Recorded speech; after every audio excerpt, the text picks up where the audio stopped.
Hello everyone, আসসালামু আলাইকুম। সবাই কেমন আছেন? আশা করি সবাই ভালো আছেন। Welcome to my daily blog. ভিডিওটি না টেনে দেখবেন, ভিডিওটি সম্পূর্ণ দেখবেন, তাহলে আমার জন্য অনেক ভালো হয়। অনেকে আছেন ভিডিও দেখেন কিন্তু সাবস্ক্রাইব করেন না, সাবস্ক্রাইব করে দিবেন, বেল আইকনটি প্রেস করে দিবেন। ব্লগটি হলো চটপটা খাবারে ছিল চটপটি, বেলপুরি। দুইটাই অনেক মজাদার ছিল, কি বলবো, সো ডিলিশিয়াস।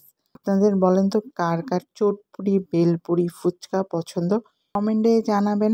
আমার তো অনেক পছন্দ। আমার বেলপুরিটা ঝাল মিষ্টি টক দিয়ে পছন্দ, চটপটিটা টক মিষ্টি ঝাল দিয়ে পছন্দ। আপনারা কোন টক দিয়ে খেতে পছন্দ করেন? কমেন্টে জানাবেন। আপনারা কি রোড সাইড বেলপুরি আর চটপটি খেতে পছন্দ করেন? কমেন্টে জানাবেন এটাও। আমার তো রোড সাইডটাই বেশি ভালো লাগে। ভিডিওটি ভালো লাগলে লাইক অ্যান্ড শেয়ার করে দিবেন। ফেসবুক থেকে দেখে থাকলে like and follow. Thank you.